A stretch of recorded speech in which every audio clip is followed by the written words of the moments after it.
The village of Silverwood stood hidden beneath ancient oaks, where animal folk had lived for generations. I'd been wandering these forests for weeks when I first heard the commotion, angry voices echoing through the twilight. "She's cursed," someone shouted. "That mark on her wrist, it's unnatural." I crept closer, curiosity overriding caution. Through the clearing, I saw her, a fox woman with fur like moonlight, silver strands catching the fading sun. She stood alone in the village center, surrounded by dozens of her own kind, russet and amber foxes who looked at her with fear and disgust. "Kira, you must leave," an elder declared, his voice cold. "Your magic threatens our way of life. We cannot harbor someone so different." The silver fox, Kira, held her head high despite the trembling in her legs. "I've done nothing wrong. These gifts are part of me." "Exactly," another villager spat. "You're not one of us." I watched as they turned their backs, one by one, until Kira stood completely alone. Her amber eyes glistened with unshed tears, and something in my chest tightened. I'd seen this before, fear masquerading as righteousness, communities destroying what they couldn't understand. As the crowd dispersed, I stepped forward. Kira's ears perked up, her nose twitching as she caught my scent. "You're human," she said, surprise coloring her voice. "And you're in trouble." I offer my hand. "I'm Ethan. I couldn't help but notice you could use a friend." She stared at my outstretched palm, suspicion and hope warring in her expression. "Why would you help me? You don't even know me." "I know enough. I know they're wrong about you." I kept my hand steady. "I have a camp not far from here. You're welcome to share tonight, at least." Kira glanced back at the village where firelight was beginning to glow in windows that would never welcome her again. Her shoulders sagged slightly, the proud facade cracking. "I have nowhere else to go," she whispered, placing her delicate hand in mine. Her touch sent an unexpected warmth through my fingers. Up close, I could see the birthmark they condemned her for, an intricate silver pattern on her wrist that seemed to pulse with faint light. "It's beautiful," I said without thinking. She looked up sharply, searching my face for mockery. Finding none, her expression softened. "No one's ever said that before." We walked through the darkening forest, her tail occasionally brushing against my leg. At my modest campsite, I built up the fire while she settled onto a fallen log, watching me with those penetrating amber eyes. "Why are you really doing this?" she asked quietly. I met her gaze across the flames. "Because everyone deserves someone who sees them for who they truly are, not what others fear them to be." For the first time that evening, Kira smiled. 3 days passed in the grove I discovered, a hidden sanctuary where ancient willows draped over a crystal stream. Kira transformed from the frightened outcast I'd found into someone more confident, more herself. I watched her each morning as she knelt by the water, her fingers trailing patterns that made the stream dance and shimmer. The magic that terrified her tribe was mesmerizing to me, delicate, controlled, beautiful. "You're staring again," she said without turning, a playful lilt in her voice. "Can you blame me?" I settled beside her on the moss. "What you do is incredible." She turned to face me, and I noticed how close we were sitting. Her silver fur caught the dappled sunlight filtering through the leaves. "Most people would be afraid." "I'm not most people." "No," she agreed softly. "You're not." Something had been building between us, a tension that had nothing to do with fear and everything to do with the way she'd brush against me while gathering firewood, or how I'd find excuses to touch her shoulder, her hand, any innocent contact that sent electricity through my veins. "Ethan," she whispered, "there's something I need to tell you about this mark." She held up her wrist where the birthmark glowed faintly in the shade. "It's not just for show. I can hear things, warnings from the forest itself." I took her wrist gently, examining the intricate pattern. "What is it saying now?" Her breath hitched at my touch. "That danger's coming. A darkness spreading from the eastern mountains. But it's also saying—" She hesitated, her cheeks darkening beneath her fur. "It's saying something about you." "About me?" She nodded, moving closer until I could feel her warmth. "That you're important. That you're meant to be here with me." My heart hammered as I traced the glowing mark with my thumb. I don't need forest magic to tell me that. Kira's eyes widened and softened. She leaned in slowly, giving me every chance to pull away. I didn't. Our lips met in a tentative kiss that quickly deepened, weeks of growing attraction finally finding release. Her hand slid into my hair, while mine found the soft fur of her waist, pulling her closer. She made a small sound against my mouth, part surprise, part pleasure, that sent heat coursing through me. When we finally broke apart, both breathing heavily, she rested her forehead against mine. "The forest whispers of destiny," she murmured, "but this feels like choice." "The best things are," I replied, kissing her again, softer this time.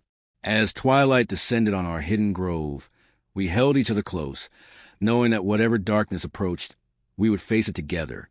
But for now, there was only this, her in my arms, the world reduced to the space between our intertwined bodies, and the promise of something neither of us had expected to find. The warning came at midnight when Kira bolted upright in our shared shelter, her mark blazing with silver light. "Ethan, wake up!" Her voice carried urgency that had me instantly alert. I reached for her instinctively, my hand finding her trembling shoulder. "What is it?" "The darkness," I sensed. "It's here. A corrupted spirit has broken through the eastern boundary. It's heading towards Silverwood." Through the shelter's opening, I could see an unnatural mist creeping through the trees, thick and oily, carrying the stench of decay. Where it touched, plants withered and died. "Your tribe," I said, already reaching for my pack. "They cast me out." But even as she said it, pain flickered across her face. "They're still my people, Ethan. I can't let them die because of their fear." I cupped her face, my thumb stroking the soft fur of her cheeks. "Then we save them, together." She pulled me into a fierce kiss, desperate and afraid. "Promise me you'll be careful." "Only if you promise the same." We gathered what we needed and raced towards Silverwood. The corrupted mist grew thicker, and I felt Kira's hand tighten in mine. When the village came into view, chaos had already erupted. Foxfolk ran screaming as shadowy tendrils of the corruption reached for them. At the center stood a massive creature of darkness and malice, its form constantly shifting, feeding on their terror. The elders, Kira gasped, pointing to where several village leaders were trapped by the creature's appendages. "Can you fight it?" I asked, drawing my sword, knowing it would be useless against something made of pure corruption. "I can try." Her mark flared brighter. "But I'll need you to trust me completely." "Always." She turned to me, her amber eyes fierce with determination and something deeper. "Then give me your strength." Before I could ask what she meant, she kissed me again. But this time, I felt something flow between us. Energy, warmth, connection. Her magic responded to our bond, amplified through the trust and desire we'd built. When we broke apart, silver light surrounded us both. "Together," she breathed. Kira raised her hands, and the stream she'd been practicing would surge upward in a towering wave of purified water. I felt my own energy feeding into her magic, our connection making her stronger than she'd ever been alone. The water crashed into the corrupted creature, and where it touched, the darkness screamed and recoiled. "It's working!" I shouted over the roar. But the creature wasn't finished. It lashed out, and I threw myself in front of Kira, taking a glancing blow that sent me sprawling. "Ethan!" Her scream was anguished. I struggled to my feet, ribs aching. "I'm okay. Don't stop. Finish this." The terror in her eyes transformed into raw determination. She would protect what was hers, and I was hers now, just as she was mine. Kira's fury unleashed something primal and magnificent. Her silver first seemed to glow from within as she channeled every ounce of her magic, enhanced by the emotional bond between us. "You won't hurt him," she roared, her voice carrying an otherworldly echo. The forest itself responded to her call. Trees bent toward the corrupted creature, roots erupting from the ground to bind its shadowy form. The stream became a raging torrent, water infused with silver light that seared the darkness like holy fire. I watched in awe as the woman who'd been cast out for being different proved to be exactly what her people needed. But I could see the toll it was taking, her body trembling with exhaustion, blood trickling from her nose. "Kira, you're pushing too hard." I struggled toward her despite my own injuries. Almost there. Her legs buckled, and I caught her just as a final surge of her power obliterated the creature in an explosion of silver radiance. Silence fell over Silverwood. The corrupted mist dissipated, leaving only clean air and the soft glow of moonlight. Kira sagged in my arms, barely conscious. "I've got you," I whispered, lowering us both to the ground. I cradled her against my chest, stroking her fur, willing my warmth into her exhausted body. Around us, the foxfolk emerged from their hiding places. The elder who'd banished Kira approached slowly, his expression unreadable. "She saved us," someone murmured. "The silver fox defeated the corruption," another whispered. The elder knelt before us, his head bowed. "Kira, we were wrong. Your difference wasn't a curse. It was a gift we were too blind to see." Kira's eyes fluttered open, focusing on me first before acknowledging the elder. "I didn't do it for your approval," she said weakly. "I did it because it was right." "Nevertheless," the elder continued, "we owe you our lives. Please come home. Take your rightful place among us." I felt Kira's hand tighten on my shirt. She looked up at me, question in her eyes. "It's your choice," I said quietly. "But wherever you go, I'm with you." She sat up slowly, my arm supporting her. "I appreciate your words, Elder, but I've learned something these past days. Home isn't a place that merely tolerates you. It's where you're truly seen and valued." She turned to fully face me, her amber eyes shining with emotion, and I found that with Ethan. Later, when the villagers had returned to their homes with promises to honor Kira's sacrifice, we sat together by the restored stream. She leaned against me, her head on my shoulder, our fingers intertwined. "No regrets?" I asked softly. She tilted her face up, and I kissed her gently. "Not a single one," she whispered against my lips. "You chose me when no one else would. That's worth more than 1,000 approvals." We left Silverwood at dawn, choosing the path we'd forged together over the life she'd been offered. The forest seemed to celebrate our decision, birds singing and sunlight streaming to the canopy in golden shafts. "Where should we go?" Kira asked, her tail swishing contentedly as we walked hand in hand. "Anywhere, everywhere."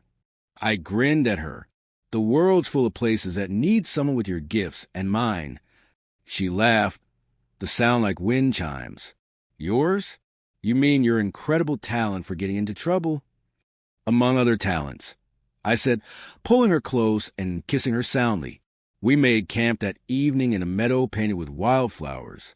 As I built the fire, I watched Kira dance through the blooms, her silver fur luminous in the fading light. The mark on her wrist glowed softly, not with warning but with contentment. She caught me watching and smiled that knowing smile. Still staring. Always will be. She came to me then, settling into my lap with a grace that made my breath catch. Her hands traced my face, learning every line and angle as if committing them to memory. "I love you," she said simply. "I don't think I've properly told you that yet." My heart expanded in my chest. "I love you too. From the moment I saw you standing alone, refusing to be broken." "You saved me," she whispered. We saved each other. Our kiss began tenderly, but quickly deepened with the passion we'd been building for weeks. Her fingers tangled in my hair, while mine explored the curves of her body, the softness of her fur. We made love under the stars, two outcasts who found belonging in each other's arms. Later, wrapped in our blankets and each other's warmth, Kira traced lazy patterns on my chest. "The forest is whispering again," she murmured. "What's it saying?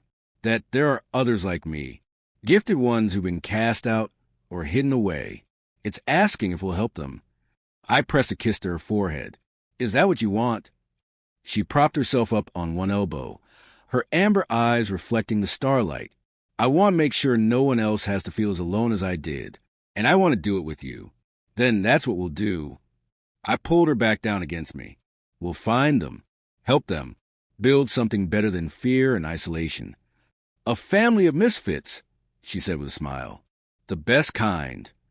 As sleep claimed us, wrapped in each other beneath the infinite stars, I knew we'd found something rare, a love that transformed outcasts into heroes, loneliness into belonging, and fear into courage. The fox girl everyone turned their back on had become the woman I'd follow anywhere, and together we would change the world.